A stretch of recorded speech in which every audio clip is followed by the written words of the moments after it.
श्रोताओं, आज की पहेली पूछिए श्रीमती दीपिका त्यागी जी ने, उत्तर प्रदेश से हैं। इनकी पहेली इस प्रकार है। कौन बूंद धरती रची, कौन बूंद आकाश, कौन बूंद पुरुष रचा, कौन बूंद संसार। आप देख रहे हैं भक्ति ज्ञान सागर चैनल। मेरा सभी श्रोताओं को प्रणाम। बोलो जय श्री कृष्णा। जो भी हमारे नए श्रोता हैं, हमारे चैनल को सब्सक्राइब कर लें, बेल आइकन के बटन को दबाकर ऑल पर क्लिक कर लें, ताकि सबसे पहले आप हमारा ज्ञानात्मक वीडियो प्राप्त कर सकें। तो श्रोताओं, हम पहेली पर आते हैं। कौन बूंद धरती रची, कौन बूंद आकाश, कौन बूंद पुरुष रचा, कौन बूंद संसार। तो श्रोताओं, जब महाप्रलय हो गई थी, कुछ नहीं बचा, तो दो राक्षस थे, मधु और कैटभ। मधु और कैटभ से भगवान विष्णु ने 5000 वर्ष तक युद्ध किया था।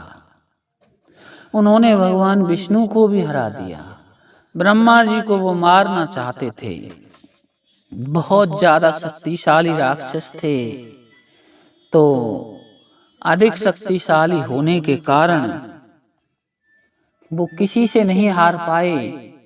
तो अंत में उनको भगवान विष्णु ने मारा था। अपनी जंघा पर रख करके चक्र सुदर्शन से उनको काट दिया था। तो जो उनका हड्डियां कुछ बची थीं, थोड़ा बहुत मल बचा था, उससे ही पृथ्वी की रचना हुई थी। मधु और कैटभ के मेद से धरती की रचना हुई थी। तो श्रोताओं, मधु कैटभ के मेद से धरती रची गई थी।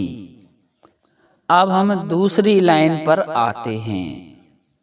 कौन बूंद धरती रची, कौन बूंद आकाश। आकाश की रचना कैसे हुई?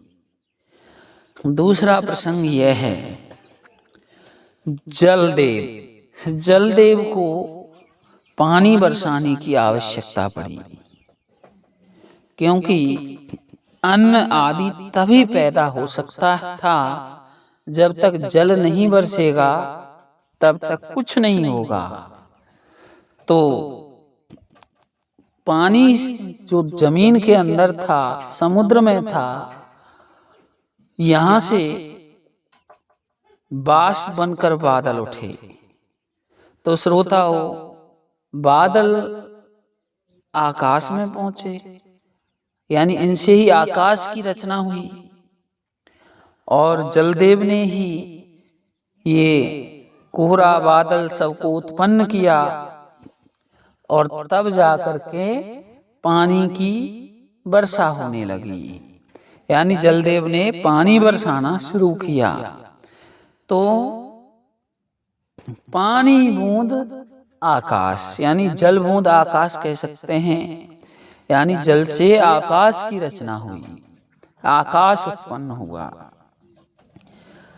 श्रोताओं, हम दूसरे लॉजिक से देखें तो आकाश और पृथ्वी की रचना कैसे हुई, वैज्ञानिक तथ्य बताते हैं आपको।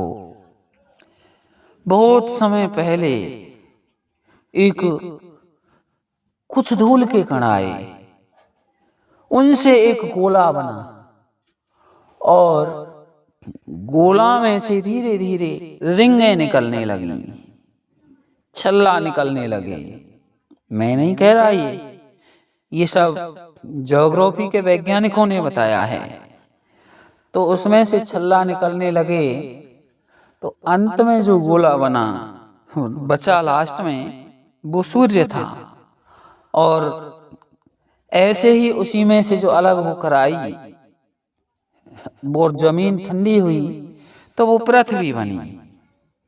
और श्रोताओं, ये धूल के कण और जो कुछ ऐसे ही कोरा वगैरह, धूल के कणिये बचे, ये सब आकाश में छा गए, वायुमंडल में, उनसे आकाश की रचना हुई।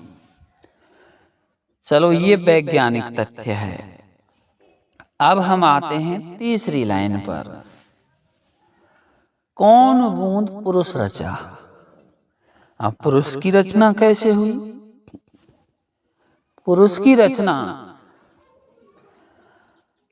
ऐसा बताते हैं कि ब्रह्मा जी ने मनु शतरूपा की रचना की, जिन्होंने जीवों की उत्पत्ति में बहुत ज्यादा योगदान दिया।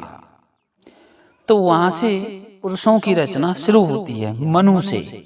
सबसे पहले मनु की रचना हुई, उसके बाद में मनु शतरूपा के बाद में धीरे धीरे उसने और अन्य बहुत सारे पुरुषों को उत्पन्न किया, तब जाके आगे रचना हुई।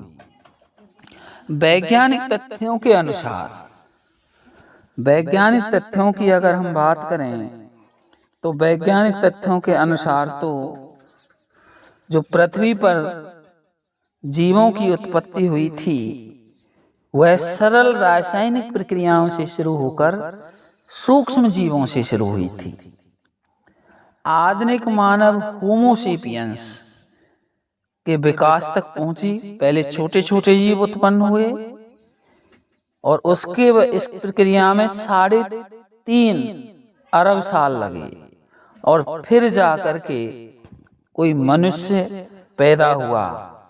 पहला जो आधुनिक मानव था वो होमो सेपियंस था। श्रोताओं, हम आपको बता दें, जब हमारा आटा रखा रह जाता है तो उसमें अपने आप ही महीने 2 महीने में कीटें पैदा हो जाती हैं, लटें पैदा हो जाती हैं, और कहते हैं कि भाई आटा ज्यादा दिन रखा है, रह गया तो कीड़े पैदा हो गए। अब ये कीड़ा कैसे पैदा हुए आटे में, ये सब एक प्रक्रिया है।